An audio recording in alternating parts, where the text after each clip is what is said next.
sempurna walaupun dari leher ke bawah dia cacat apabila leher ke atas masih sehat. Manusia tidak akan mulia apabila leher ke bawah sehat sedangkan leher ke atas cacat.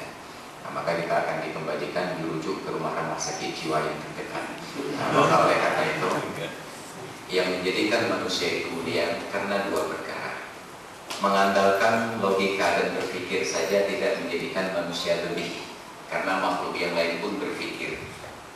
Kalau kita pernah nonton Animal Planet ataupun Discovery Channel yang jangan nonton sinetron setiap hari, kita akan ketahui bahwa binatang-binatang itu berpikir. Sehingga ada saran sangat praktis dari kawan-kawan untuk mensikapi persoalan banyaknya orang yang sakit jiwa. Karena mereka itu bilang orang yang gila itu konon hilang akal. Cara paling cepat untuk menyembuhkan mereka mengantisipasi adalah dibawa ke tengah laut diceburkan. Kalau mereka selamat sampai ke tepian, mereka sudah sembuh. Kenapa? Karena ketika hanyut di tengah laut mereka mencari akal untuk selamat. Kalau sudah selamat sudah ketemu akalnya, nah, maka sembuhlah mereka dari penyakit. Bila tidak sampai ke tepi laut berarti mereka tenggelam meninggal dunia, dikembalikan ke rumah sakit jiwa yang di akhirat. Nah, maka yang membedakan kita dengan manusia dengan binatang bukan karena kita berpikir, karena binatang pun berpikir, tetapi yang membedakan karena pikiran kita dijadikan dilematis, kita jadikan sedramatis mungkin. Tidak ada persoalan yang berat dalam hidup, semua terselesaikan. Kita banyak yang sakit jiwa karena berpikir tentang listrik. Setiap kali menjelang pemilu ada, itu banyak calon penghuni rumah sakit jiwa. Bahkan kemarin secara khusus rumah sakit jiwa buat persiapan untuk caleg-caleg yang gagal. Kita tidak temukan ada di alam binatang yang sakit jiwa. Sampai hari ini belum ada seekor binatang pun yang datang ke rumah sakit jiwa sebagai pasien. Mereka paling-paling datang hanya mencari nafkah dari sisa-sisa makanan yang lebih. Dan pikiran mereka praktis. Maka Rasulullah katakan, "Lau tawakkaltum 'ala Allahi haqqa tawakkuli la ruziqtum kama yurzaqut tayru." Kalau kalian bertawakal kepada Allah dengan sebenarnya, pasti Allah akan berikan rezeki kepada kalian seperti yang Allah berikan kepada burung. Maka semua binatang itu pikirannya sederhana. Bangun pagi cari makan, pulang sore dalam keadaan kenyang. Ada yang terbalik. Bangun sore mencari makan, pulang pagi untuk istirahat. Itu Batman. Nah, maka mereka konsisten. Tetap kelelawar bangun menjelang sore, tidur menjelang pagi. Semua binatang yang lain bangun menjelang pagi, tidur menjelang sore. Dan mereka sangat-sangat disiplin. Sampai hari ini belum ditemukan ada seekor ayam yang terlambat bangun pagi.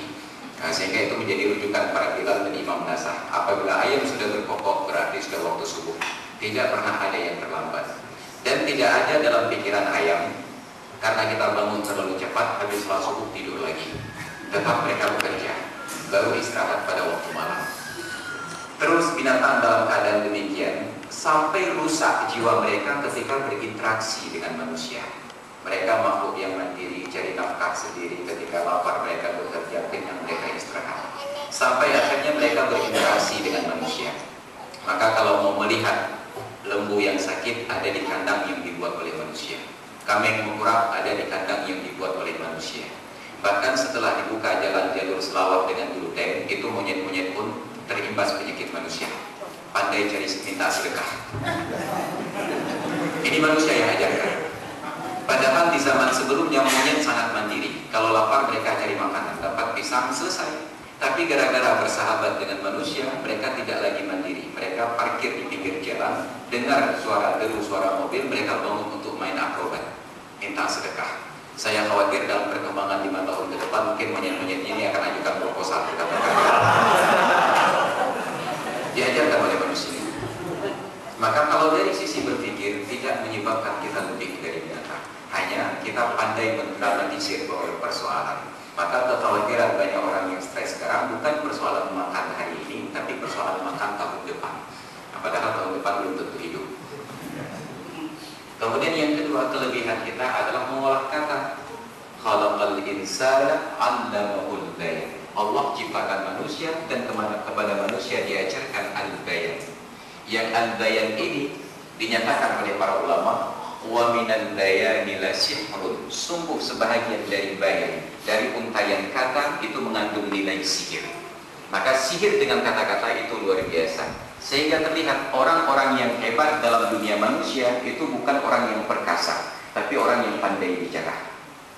Coba lihat, presiden tidak pernah juara tinju, anggota dewan tidak pernah yang jago karate, jago kungfu, tapi yang pandai menyihir orang-orang yang hadir ke lapangan ketika mereka sedang kampanye, pandai bicara. Kalau mereka tidak pandai bicara, harus pandai menggaji orang yang pandai bicara untuk kampanye. Maka kelebihan di dalam berbicara ini sangat diagungkan di dunia manusia. Pada zaman Umar bin Abdul Aziz jadi khalifah, beliau seorang khalifah yang sangat sederhana, sangat tawadhu. Setiap tahun datang perwakilan dari provinsi untuk sampaikan laporan tahunan, yang biasanya laporan ini diserahkan oleh gubernur ataupun ketua DPR atau minimal oleh sekdanya. Tiba-tiba salah satu provinsi, rombongan mereka yang jadi juru bicara seorang anak kecil berusia 8 tahun. Anak kecil yang jadi juru bicara. Bahkan seorang yang sekali Umar bin Abdul Aziz sangat tawadhu pun tersinggung ketika anak kecil jadi juru bicara. Beliau bertanya, "Alaysa fikum man huwa asannu minhu yukandimuni?" Tidak adakah di kalangan kalian yang lebih tua untuk berbicara dengan saya? Tersinggung beliau. Anehnya anak kecil ini pun tersinggung. Dia bantah kepada presidennya, "Ya Amirul Mukminin, law kanatil wadhifatu tuqaddaru bis-sinni lakana ma'iya man huwa ahaqqu bil khilafati minka." Wahai Tuan Amirul Mukminin, kalaulah jabatan seseorang diukur berdasarkan usia, dalam rombongan saya ini masih banyak orang yang lebih layak jadi presiden daripada Anda. Kenapa? Ada orang lain yang lebih tua dari Anda. Terdiam Umar bin Abdul Aziz, kemudian beliau katakan, "Inna hadza la sihrun mubah." Ungkapan seperti ini termasuk jenis sihir yang dibolehkan dalam agama. Maka bagi bapak-bapak yang ingin main ilmu sihir, tidak perlu ke Gunung Gurudok, tidak perlu ke Buah Tujuh. Cukup olah keterampilan berbicara saja. Maka di dunia manusia yang dapat istri paling cantik adalah yang pandai merayu. Wajah boleh ala kadar, tapi mulut harus luar biasa. Maka yang tampan-tampan luar biasa kalau berbicara ala kadar, itu dapat istri juga ala kadar. Maka jangan salahkan saya. Ini keterampilan di dunia manusia. Maka semakin terampil kita berbicara, akan semakin naik derajat. Maka Iwan Fals dalam lagunya katakan nasihat yang luar biasa bijak kepada anaknya. Nah, sekolahlah biasa saja. Jangan pintar-pintar, percuma. Sekolah untukmu hanya perlu untuk gengsi. Maka sekarang banyak orang masukkan anak ke sekolah-sekolah yang bergengsi. Bukan anaknya yang bergengsi, sekolahnya yang bergengsi. Agar mudah bergaul tentu banyak relasi. Maka kalau masuk ke SMA Negeri 1, otomatis yang bupati, wali kota, gubernur itu semuanya tamatan SMA Negeri 1. Nah, tapi kalau yang SD-nya di kampung-kampung itu paling-paling jadi tengku saja. Ini persoalan realita. Maka sekolah-sekolah yang elit itu hanya menghasilkan orang-orang yang elit dengan pemikiran-pemikiran yang juga elit. Ekonominya sulit. Ini persoalan dalam realita kehidupan. Maka berbicara mengalami keterampilan tersebut, inilah kelebihan seorang manusia. Sehingga Allah mengutus Rasulnya dalam keterampilan berbicara yang luar biasa. Maka tidak pernah ada ucapan Nabi yang gramatika bahasanya salah. Tidak ada ucapan Nabi yang pilihan huruf dan kata-katanya salah. Beliau berbicara dalam standar bahasa yang sangat tinggi, memudahkan para ulama untuk mengklarifikasi mana hadis yang sahih dan mana hadis yang tidak sahih. Apabila kalimatnya, gramatikanya salah, sudah pasti itu bukan Nabi yang berbicara. Nah, makanya banyak orang sekarang menggugat kenapa kita ketika bersalawat mengucapkan Allahumma sholli ala Sayyidina Muhammad. Ini yang paling marah kepada ucapan-ucapan Sayyidina orang Wahabi. Wahabi, tapi jangan khawatir Pak, kita bukan Wahabi. Karena Wahabi yang paling besar di Aceh itu di Selimbung. Tengku Mukhtar bin Abdul Wahab, Tengku Hussein bin Abdul Wahab, karena semua yang nama ayah Wahab itu pasti Wahabi. Itu Wahabi semuanya. Maka jangan khawatir. Maka yang Wahabinya itu karena ayahnya Wahab, Muhammad bin Abdul Wahab. Maka yakinlah siapa saja di antara bapak-bapak yang ayahnya Abdul Wahab itu pasti Wahabi. Ini persoalan Wahabi. Maka persoalan keturunan itu penting sebenarnya. Maka pada waktu saya menikahi istri saya, karena saya punya keterampilan berbicara, maka saya naik derajat. Jadi saya rakyat jelata dapat mempersunting seorang syarifah. Itu wanita berkelas. Dan entah kelas 1A atau 2B. Yang penting ada kelas. Berkelas. Maka ketika pertemuan pertama, karena kami menikah seperti tradisi orang masa lalu, nggak kenal, tapi diperkenalkan. Nah, maka dirancang satu ruangan di belakang rumah oleh orang tua saya, tempat kami bertemu. Maka mulailah saya bersolek di depan kaca, sisir rambut sebagai ngomong kami di hidungnya. Ketika sudah selesai, saya temui wanita yang sedang duduk di belakang, calon istri saya. Waktu itu belum dicalonkan. Begitu bertemu duduk, karena memang saya tidak terbiasa dengan makhluk perempuan dalam acara formal demikian. Saya bertanya, pembukaan, soalan deh, karena bahasa Aceh. Dia jawab, Syarifah Hidawani.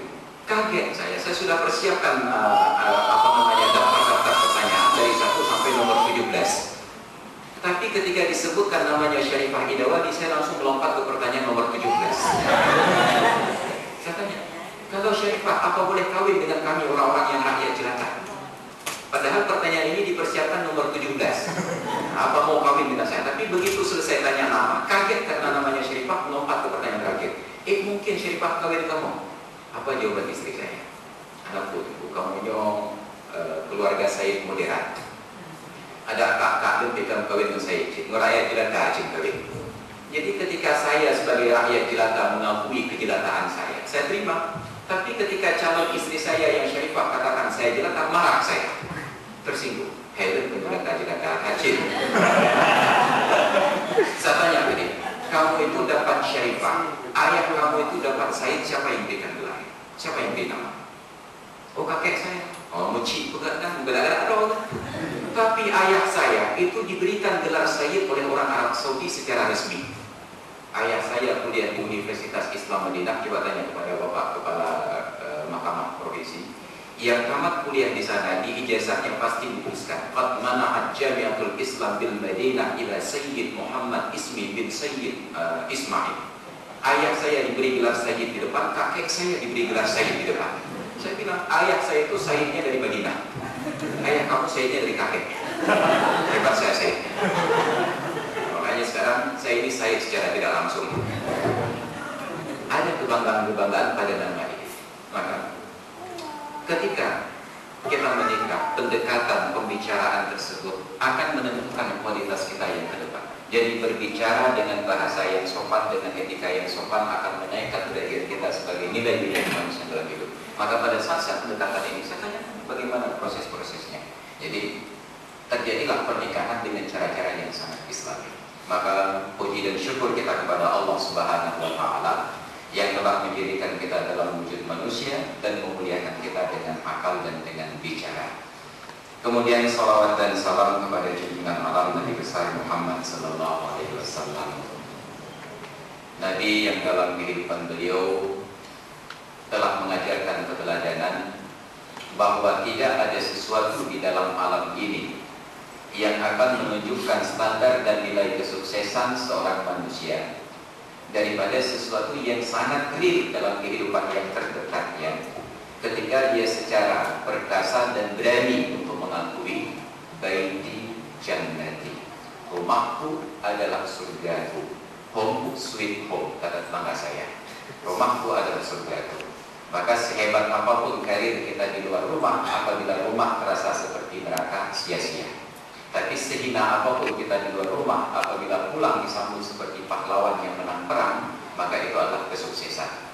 Maka boleh saja pekerjaan kita cleaning service, tapi begitu sampai ke rumah disambut dengan acara bersiju setiap hari. Apalagi lengkap dengan spanduk selamat datang suamiku tercinta. Itu luar biasa. Insya Allah tidak akan berpaling ke lain hati, paling-paling cuma ke lain jiwa. Itu kebanggaan. Maka Rasulullah ketika ingin menunjukkan standar kesuksesan dunia, beliau katakan, bukan karena pangkat saya sebagai nabi di akhirat, bukan karena jabatan saya sebagai presiden di dunia, tetapi karena ada istri di rumah yang siap memuliakan saya. Tetapi kemuliaan itu tidak datang tiba-tiba. Kemuliaan itu tidak dapat direkayasa. Kemuliaan itu harus dimulai dari sendiri-sendiri. Maka saya belajar dari cerita seorang kawan, sejarah hidup beliau. Beliau orang Malaysia, namanya Ustaz Zunaidi. Beliau berkunjung ke tempat saya di pada masa awal-awal tsunami 2 kali berkunjung dengan rombongan dari Universitas Islam Antarbangsa Malaysia. Pada pertemuan yang kedua, beliau berikan kartu nama ke saya. Beliau katakan, Ustaz, bila-bila datang ke Malaysia, datanglah ke ibu pejabat saya. Ini bahasa Malaysia beliau gunakan. Bila-bila. Karena kalau kita di Indonesia pakai kapan-kapan, mereka tidak mau pakai kapan, karena kapan itu kain pembungkus mayat. Bila-bila berkunjung ke Malaysia, datanglah ke ibu pejabat saya. Bagi kita ibu pejabat itu istri-istri pimpinan. Di sana ibu pejabat itu kantor, karena pegawainya kawin dengan kantor. Datanglah ke ibu pejabat saya. Maka sampai pada tahun 2006 saya berkesempatan berkunjung ke sana. Dengan penuh rasa bangga saya ingin temui kawan lama saya ini. Saya berkunjung ke Gombak, Universitas Islam Antarbangsa. Mulai dari security satpam yang di depan pintu saya tanyakan sampai kepada dosen dan mahasiswa, di mana ibu pejabat Ustaz Junaidi? Tak ada yang kenal satupun. Ustaz Junaidi kami tak kenal. Akhirnya saya seubah, apakah orang ini sok-sok hebat seolah-olah dia itu bekerja sebagai imam di tempat yang sangat terhormat seperti ini? Apakah ada yang keliru? Akhirnya saya cari kartu nama beliau, saya tunjukkan kepada seorang dosen. Pak, orang ini di mana kantornya?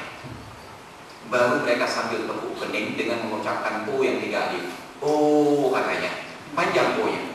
Ini yang mulia, katanya. Kaget saya, kenapa yang mulia? Bukankah di Malaysia itu yang mulia cuma 1 orang, yang di Pertuan Agung Sultan Malaysia? Oh, bukan, Ustaz. Ada 2 orang. Yang pertama Sultan, yang kedua beliau. Saya tanya, kenapa? Karena beliau ini setiap bertemu dengan siapa saja beliau panggil yang mulia.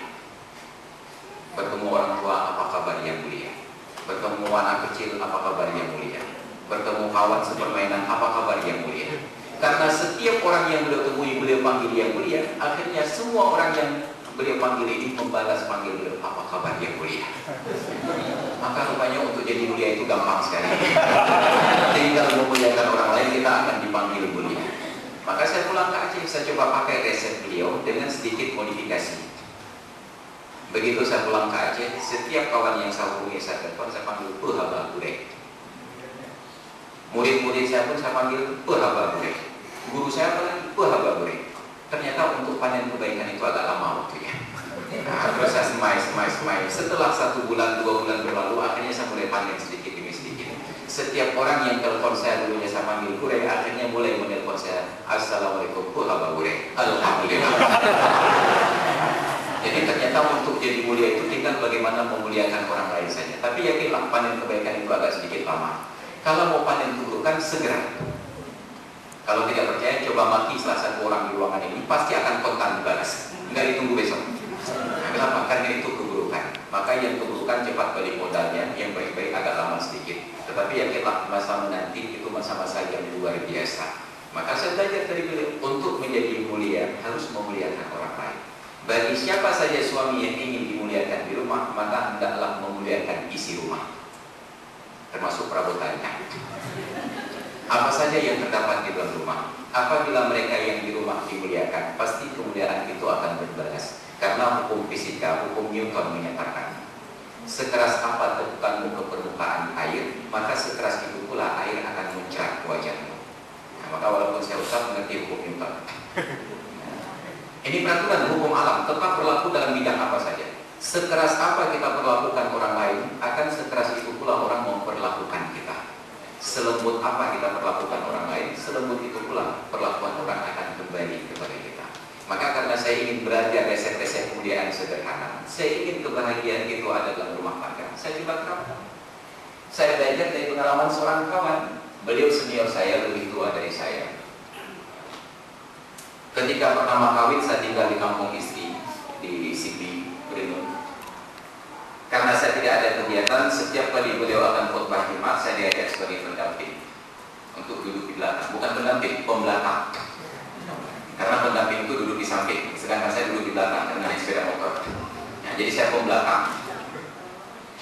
Setiap kali pulang dari ceramah, beliau akan singgah di warung di pasar tradisional di Kembang Tanjung, membeli makanan-makanan kecil. Setiap kali beliau beli makanan kecil, saya memperhatikan tingkah laku beliau. Ada makanan timpan, ada buku yang gitu ya. Ada bukan adik anak, ada adik besar. Ini ada adik kecil itu yang besar. Lalu sambil beliau membungkus, saya perhatikan orang yang bijak tanpa bertanya pun penglihatan kita itu dianggap sebagai pertanyaan. Beliau jelaskan begini, kita pulang ke rumah itu ada anak, ada istri.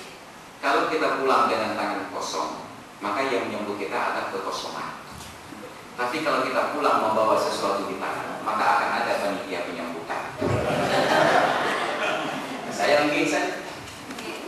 Jadi dalam waktu kami pulang ke rumah beliau, beliau itu punya anak yang masih usia TK 1 orang, SD 2 orang, kemudian ada anak-anak lain yang sudah besar dan juga sudah ada yang keluarga dan punya cucu. Ternyata benar apa yang beliau katakan. Begitu kendaraan kami sepeda motor ini sampai di depan pintu gerbang beliau, keluarlah kehebohan dari dalam rumah.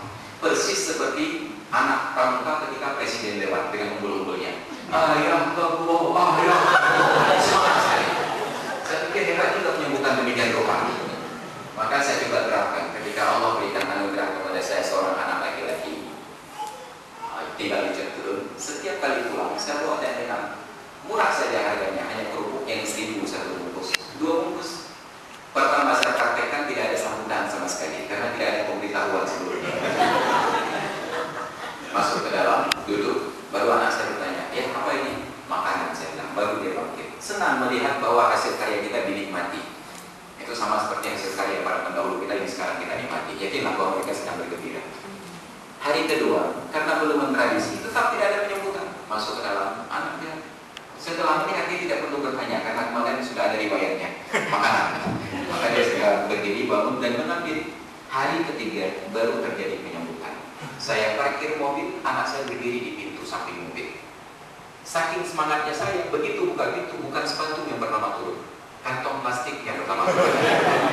Semangat anak-anak membuat penyambutan. Maka setiap kali kendaraan saya sampai ke rumah, anak berbaris di depan pintu. Sangat indah ketika kita pulang ada panitia penyambutan. Yang laki digendong di tangan kanan, yang cewek gendong tangan kiri, pasti ibunya tersenyum bahagia, makan siangnya luar biasa.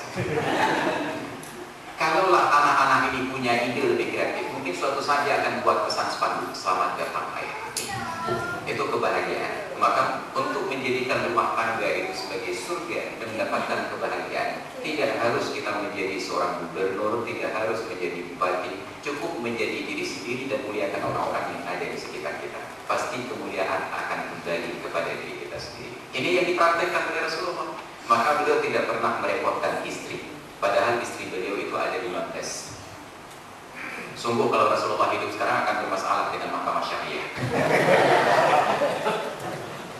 15 orang istri Rasulullah. Tetapi mereka damai-damai saja, adem ayem, toto tentrem, tertora harjo.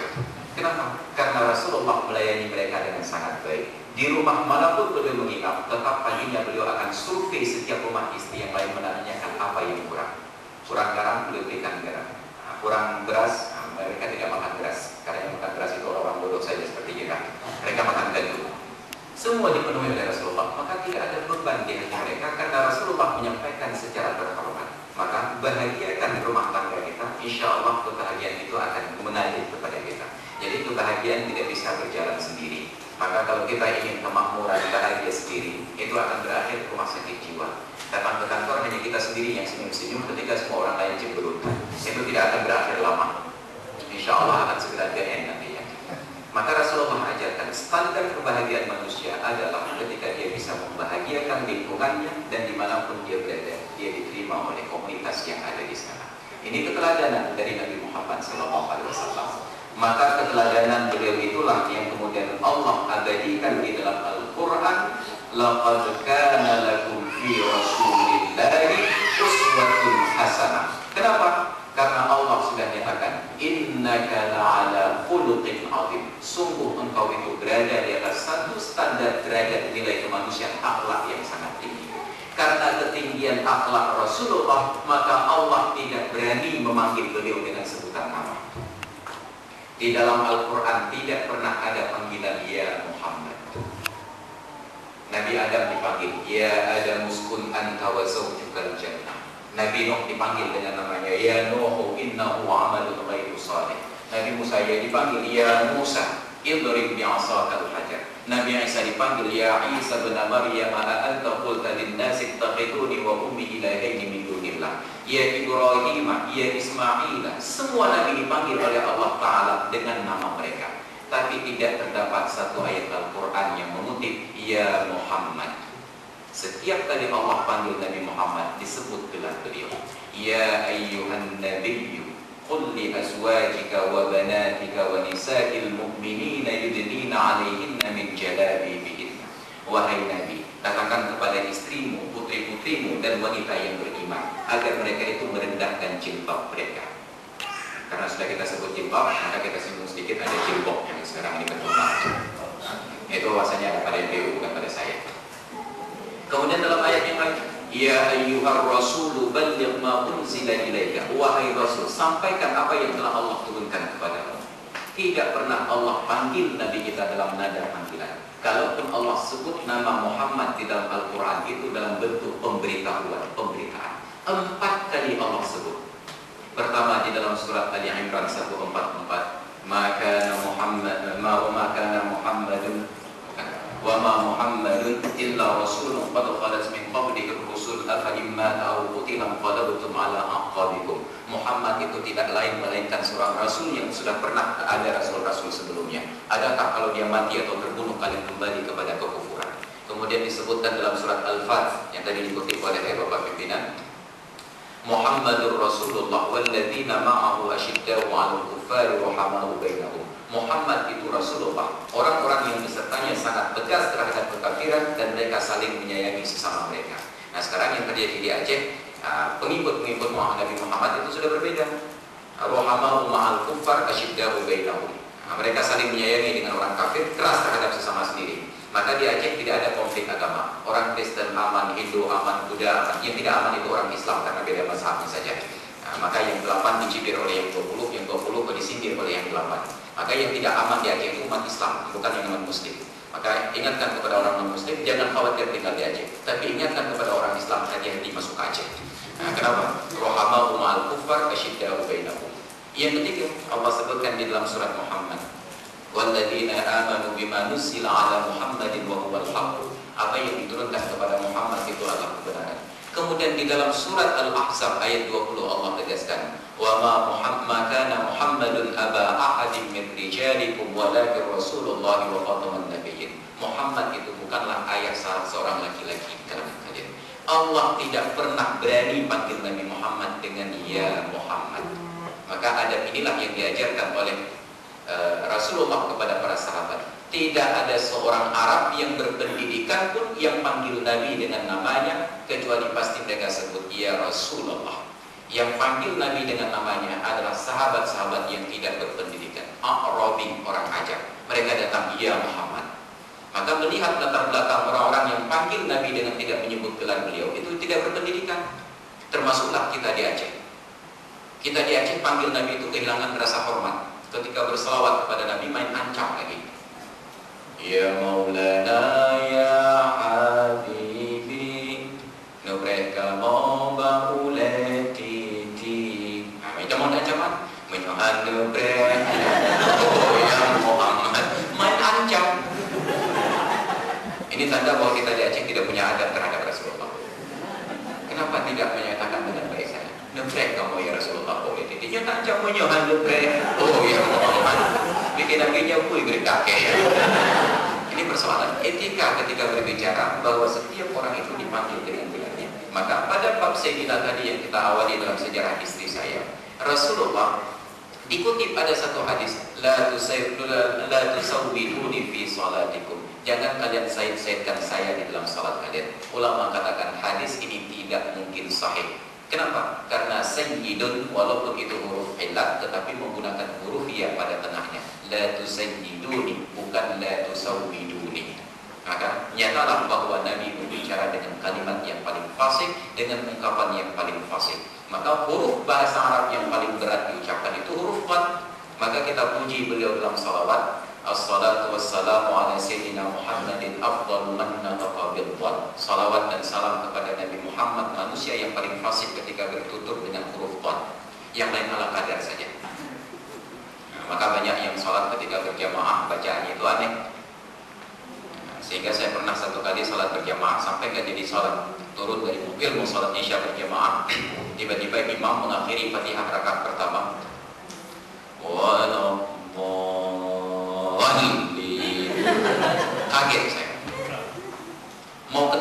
saya batalkan, kembali ke mobil. Istri saya komplain, kenapa nggak jadi sholat Fatihahnya, aneh sekali. Kadang Cipuyung udah gede. Marah saya, istri saya bukan membela saya, malah membela imamnya.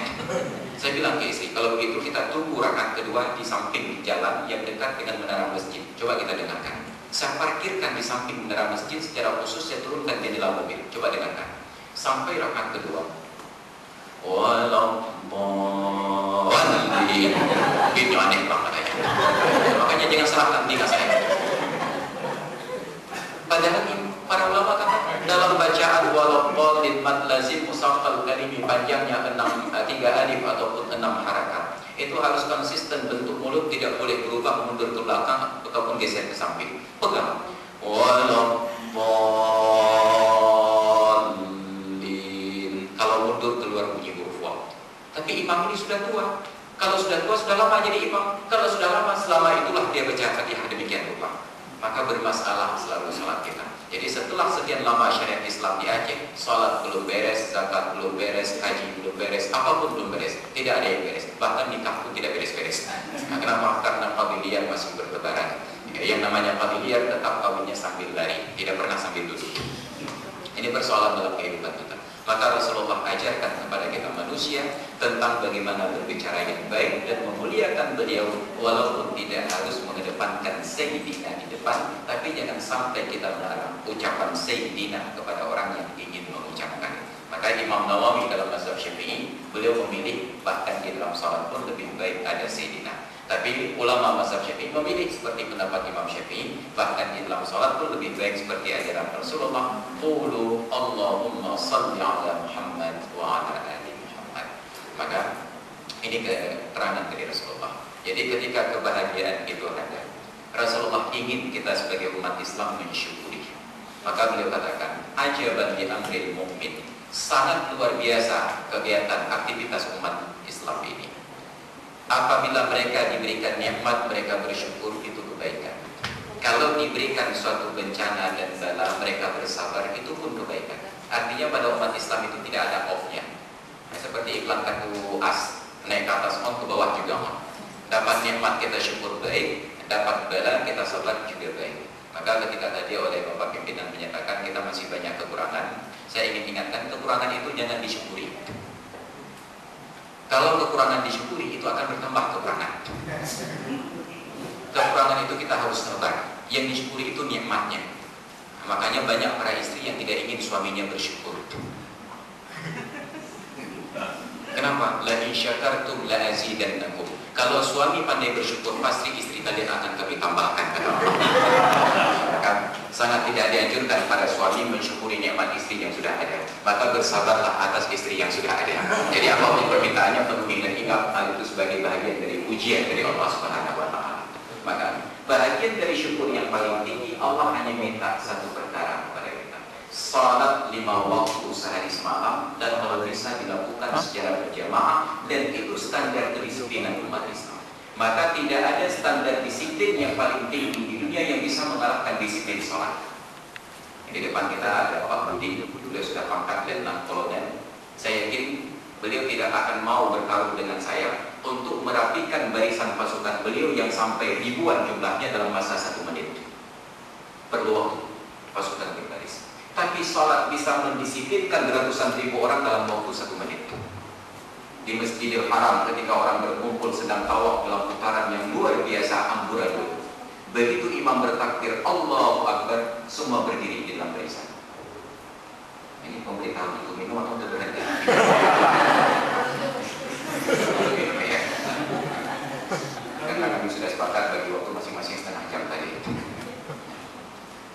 Jadi salat menanamkan nilai disiplin yang luar biasa tinggi. Dan ternyata umat Islam sangat disiplin dalam salat. Mereka tidak pernah akan rukuk sebelum mereka baca Fatihah. Tidak akan i'tidal sebelum rukuk. Tapi kenapa dalam aktivitas kehidupan tiba-tiba tidak terpraktekkan disiplin salat? Maka disiplin salat itu mengajarkan kesederhanaan. Maka banyak ulama yang menyatakan, termasuk Ibnu Abbas, ketika beliau bertandang ke Suriah, Damaskus, melihat Masjid Jami' Al-Umawi yang dibangun oleh Muawiyah bin Abi Sufyan sangat megah yang kemudian dibom oleh tentara Asad. Beliau katakan, amma hadza faqad anfaqa malallahi fima harramahu Allah. Adapun pria ini dia sudah membelanjakan harta Allah pada sesuatu yang diharamkan oleh Allah. Kenapa? Karena Nabi dalam kemewahan pemerintahan Islam yang menaklukkan Romawi dan Persia tidak mengantuk kemewahan Romawi dan Persia untuk membangun kota Madinah. Madinah tetap sederhana, Masjid Nabawi tetap sederhana. Maka diajarkan sepanjang kehidupan Rasulullah tentang kesederhanaan. Beliau tidak pernah berpikir untuk membangun satu istana presiden. Beliau tidak pernah berpikir untuk membangun gedung dewan. Semuanya itu istana presiden adalah rumah masing-masing presiden. Kantor presiden adalah masjid. Semua persoalan negara diurus di dalam masjid. Ada persoalan kemasyarakatan, urus dalam masjid. Persidangan di dalam masjid. Strategi perang diatur di dalam masjid. Tetapi justru ketika kesederhanaan ada pada tangan umat Islam, Islam kuasai dunia. Tapi ketika kemewahan Allah berikan kepada umat Islam, Islam dikuasai oleh dunia. Allah buka emas hitam yang terdapat di Timur Tengah. Ditangisi oleh Umar bin Khattab ketika malam beliau terima kunci Baitul Maqdis. Beliau datang dengan seorang asisten saja. Beliau terima kunci Baitul Maqdis. Malamnya beliau i'tikaf di masjid tersebut berlinangan air mata. Asisten beliau para jenderal bertanya, "Lima tabki ya Amirul Mukminin? Alaysatil lailatu lailatul farhi?" Kenapa Anda menangis wahai Amirul Mukminin? Bukankah sepatutnya malam ini malam sukacita? Beliau katakan di dalam doa, "Allahumma haramta hadhihi al-karamata li nabiyyika Muhammadin sallallahu alaihi wasallam wa huwa a'azzu 'indaka wa ahabbu ilaika." Ya Allah, Engkau tidak berikan kehormatan ini kepada Nabi Muhammad, padahal dia lebih Engkau muliakan dan Engkau cintai. Allahumma haramta hadhihi al-karamata li Abi Bakr wa huwa a'azzu minni wa ahabbu. Engkau tidak berikan kehormatan ini kepada Abu Bakar, padahal dia lebih Engkau cintai dan lebih terhormat. Allahumma a'taytaniha a'udzu bika an la tanfurani biha. Ya Allah, Engkau berikan kehormatan ini kepada saya berlindung kepadamu ya Allah, jangan Engkau tipu saya dengan kehormatan ini. Beliau katakan kepada asistennya, "Lastu abki li hadhihi al-lailah." Saya tidak menangis untuk peristiwa malam ini.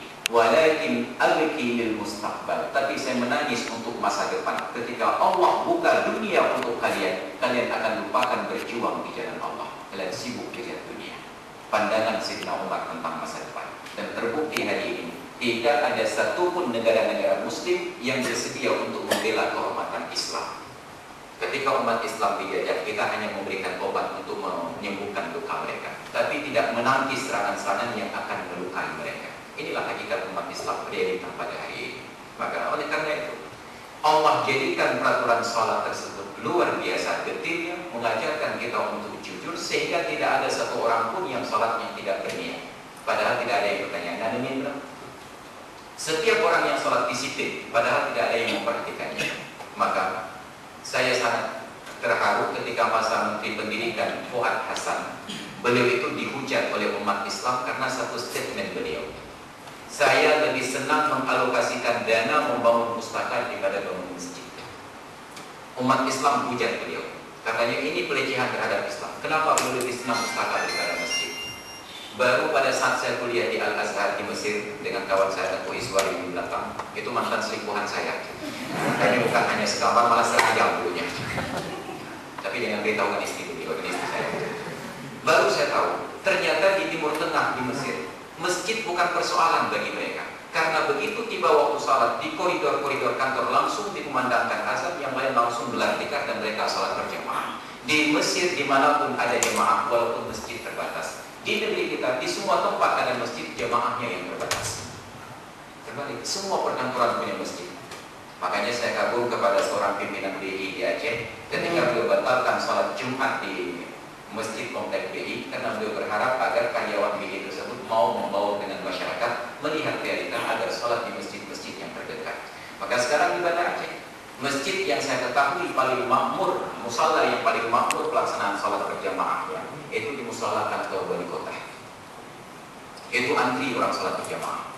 Kenapa? Sekdanya 10 menit sebelum azan sudah ada di tempat. Otomatis kepala dinasnya 5 menit sebelum sekda sudah ada di tempat. Otomatis kabit dan kabaknya 5 menit sebelum kepala dinas sudah ada di tempat. Yang lain antri di tempat. Dari ratusan jumlah pegawai di kantor wali kota antri. Tapi begitu sekda berangkat naik haji, 40 hari tinggal 2 saf. Saya senang. Kenapa? Menunjukkan bahwa para pegawai di kantor wali kota itu orang-orang bahagia. Walaupun disediakan makan di kantor, mereka tetap ingin pulang ke rumah untuk makan dengan istrinya. Cuma yang saya tidak tahu ini ke istri nomor berapa. Jadi ini persoalannya. Maka apabila sekdanya sudah berada di tempat, itu pasti kepala bagian akan lebih dahulu ada di tempat. Ini yang terjadi dalam realita. Maka yang perlu kita bangun lebih dahulu adalah ruh berjamaah, bukan masjidnya. Tapi karena kebiasaan kita di Indonesia, ingin setiap tempat bagi yang sudah punya dana bangun masjid, terjadilah persoalan masjid yang berdekatan yang penuh kemudian menyebabkan timbul pelaksanaan sholat zuhur setelah sholat Jumat. Kenapa? Masing-masing bangun masjid pribadi. Jadi ketika sudah punya uang bangun masjid. Padahal pembangunan masjid dalam Islam itu atas izin dari negara. Tapi di negara ini satu pun tidak diminta izin untuk membangun masjidnya. Nah, semua bangun sendiri-sendiri. Maka itu juga masuk ke dalam kewenangan tadi mahkamah syariah, masjid mana yang boleh beroperasi ataupun dilaksanakan Jumat dan masjid mana yang tidak. Di Malaysia kita harus belajar. Kalau di sini kita ribut antara NU dan Muhammadiyah, di Malaysia masjidnya itu antara Partai UMNO dengan Partai PAS. Di Pulau Pinang ada satu masjid berdekatan, jarak setengah kilo. Oleh kawan saya ditawarkan, Ustaz, ini masjid yang berdekatan Jumatnya tetap satu. Kalau Jumat ini sholat di masjid Partai UMNO, Jumat depan sholatnya di masjid Partai PAS yang UMNO tutup. Tapi di tempat kita, kalau di Aceh Barat Selatan, Aceh Barat Daya, itu ada masjid Muhammadiyah yang namanya Taqwa, ada masjid NU namanya Jami'. Yang masjid Jami' ini kubahnya hijau, yang Taqwa kubahnya biru. Yang Jami' sholat tarawihnya 20, yang Taqwa sholat tarawihnya 8. Kalau sudah jadi langganan tetap di masjid Jami', tiba-tiba sholat ke masjid Taqwa dianggap sebagai intelijen. Itu bahayanya. Dan alhamdulillah ternyata di Banda Aceh itu tidak ada. Saya yang orang Dayak besar dalam kain sarung, tiba-tiba diundang ke masjid Taqwa yang ada di situ. Pertama kali saya datang, saya tanyakan kepada BKM, awak dan Tuhan telah undang, apa tidak salah mengundang saya? Mereka tanya, kenapa Ustaz? Iya, saya ini orang Dayak, Anda ini masjid Muhammadiyah. Mereka jawab, Ustaz, kami ini Muhammadiyah moderat. Alhamdulillah. Nah, ternyata saya orang Dayak pun diterima. Khutbah saya seperti khutbah dia ternyata tidak dipersoalkan. Itu karena wawasan dan keilmuan yang meningkat. Dayak moderat. Jadi Muhammadiyahnya moderat, Dayaknya pun moderat. Maka sesama moderat tidak boleh saling menyalahkan. Jadi ini persoalan dalam kehidupan. Maka hadirin dan hadirat yang mulia insyaallah, itulah kehidupan dari Rasulullah yang beliau ajarkan berbaik dengan keluarga, berbaik dengan tetangga, barulah terwujud silaturahmi. Tapi silaturahmi tidak diajarkan terhadap non-muslim, karena dengan non-muslim hanya berbentuk muamalah saja. Tapi muamalah ini Allah tegaskan, la yanhaakumullahu 'anil ladzina lam yuqatilukum fid din wa lam yukhrijukum min diyarikum an tabarruhum wa tuqsitu ilaihim. Allah tidak larang kalian terhadap orang yang tidak perangi kalian atas dasar agama, tidak mengusir kalian dari tanah air sendiri untuk berbuat baik dan berbuat adil kepada mereka. Maka adalah salah dengan semangat jihad dan militansi Islam yang tinggi, tiba-tiba Cina yang non-muslim di Melayu kita usir. Karena mereka tidak perangi kita atas dasar agama, mereka tidak usir kita dari tanah air sendiri. Tapi kalau ada Cina penayung yang memerangi kita karena berhutang tidak bayar, itu tidak boleh hanya berjihad. Kenapa? Itu bukan persoalan agama, itu persoalan utang piutang. Nah, maka hadirin kaum muslimin yang dimuliakan Allah. Oleh karena itu kita bersyukur bahwa pada hari ini kita sudah berkumpul dalam rangka bersilaturahmi bulan Syawal, dalam rangka juga menempati kantor yang baru. Mudah-mudahan dengan kantor yang baru timbul semangat yang baru. Walaupun oleh Bapak pimpinan katakan banyak pegawai yang ogah pindah dari Jalan Muhammad Ceng, Jalan Muhammad yang Macet, itu bahasa Inggris Ceng. Dari Jalan Muhammad Ceng berpindah kepada Jalan Soekarno Hatta. Yakinlah bahwa di bahagian provinsi manapun di Indonesia, jalan utama itu Soekarno Hatta. Maka kita pindah ke jalan protokol di provinsi Aceh, Jalan Soekarno Hatta. Kalau di sana kita keluar dari kantor masuk ke pasar, dari sini kita keluar kantor masuk rumah sakit. Ada tidak? Kalau ingin sakit juga silakan ke rumah sakit. Ingin berbelanja, ada pasar yang lebih bijak, lebih murah meriah di Ketapang. Apalagi yang kurang di Ketapang? Mau makan KFC, itu Ketapang fried chicken, bukan Kentucky. Ketapang fried chicken silakan ada di Ketapang. Apa saja ada di Ketapang, SPBU dekat, semuanya dekat. Di Masjid Raya, di Jalan Muhammad Jami yang dekat cuma Masjid Raya. masjid yang jarang-jarang kita datangi kecuali kalau ada yang menikah saja, itu pun kalau kita diundang. Nah, kalau bercerai tidak perlu ke masjid raya, mereka yang akan datangi kita. Nah, maka hadirin dan hadirat yang dimuliakan Allah, syukuri keberadaan kita karena kita sudah ada di Jalan Soekarno-Hatta. Kalau ingin ke bandara tinggal stop mobil saja langsung berangkat terbang, insya Allah akan bertemu di akhirat nanti. Maka hadirin dan hadirat yang dimuliakan Allah, demikian barangkali yang dapat saya sampaikan pada kesempatan yang berbahagia ini. Karena saya tadi dibisikkan, Ustaz kita ada makan enak katanya. Maka saya setiap kali makan enak perut saya sakit kalau mendengar makan enak. Nah, jadi saya malas berbicara lama-lama mengingat makan enak. Karena idealisme hanya dapat dikalahkan oleh isi perut. Maka bagi orang yang kenyang tidak perlu diajak demo. Yang mau berdemo hanya orang yang sedang lapar saja menunggu makan siang. Maka sebelum saya demo, sebaiknya kita makan siang. Jadi bapak-bapak dan ibu-ibu sekalian yang dimuliakan Allah, demikian barangkali yang dapat saya sampaikan. Mudah-mudahan bermanfaat untuk saya pribadi dan kita semuanya. Lebih dan kurang mohon maaf. Maaf saya rupanya belum menyampaikan kata-kata penghormatan dari pertemuan tadi. Ingat Bapak, ini balas dendam. Karena tadi saya tidak ada yang memberikan kata penghormatan. Maka kita satu sama hari ini. Demikian barangkali yang dapat saya sampaikan. Lebih dan kurang mohon maaf. Akhirul kalam, hadanallahu wa iyyakum ajma'in. Assalamualaikum warahmatullahi wabarakatuh. Ada bacaan doa. أعوذ بالله من الشيطان الرجيم بسم الله الرحمن الرحيم الحمد لله رب العالمين